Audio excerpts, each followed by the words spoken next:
The main part of this video will focus on my review of the PS5 version of Judgment. However, I got two smaller codes for new April remasters as well. That's 3 games in total. Got it? Okay, to begin, Judgment came out not too long ago in 2019 over here, and this remaster doesn't do too much new. The graphics look slightly better, although it already was a great PS4 game. The frame rate is higher at 60 frames, plus the power of the PS5 does make the load times super smooth. That's the quick bullet list, so if you're hoping to get something super new like Persona 5 Royale, another Sega/Atlus game, you're sadly mistaken there. However, if you missed it the first time, let me run through my lists of likes and gripes real quick. First of all, this is a spin-off to Yakuza, starring the newcomer Yagami, a private eye who used to be a lawyer but quit after a case went awry. It's a detective story premise, although aren't all Yakuza games detective stories at the heart of it all? Anyway, the way in which you get there is a bit different, adding in some minigames I didn't care for, such as trailing people. Yet, there's still a lot of the same notes too, such as dealing with the actual Yakuza and the plot.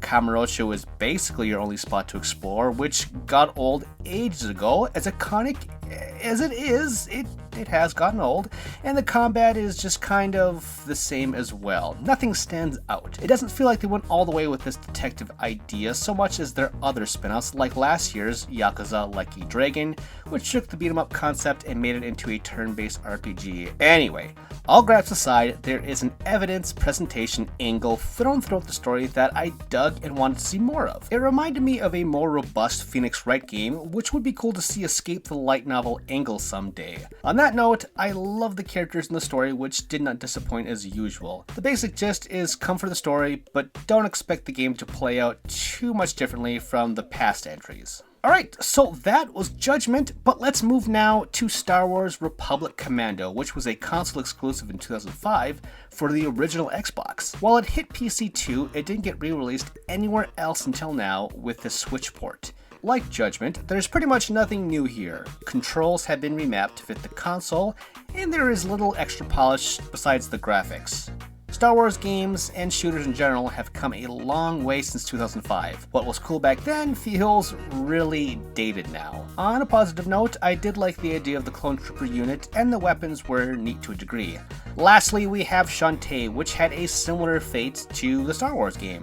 That is to say, it has not been seen since its 2002 debut on the Game Boy Color. There also doesn't seem to be much present in terms of new things for the Switch and Switch-only port. One can play in the original format, or go with the slightly brighter visuals one would see if they popped this cartridge into the Game Boy Advance at the time. Personally, I think it's too bright and washed out the color, so stick with the original Game Boy Color mode. I also think it's overall not very exciting to go back to.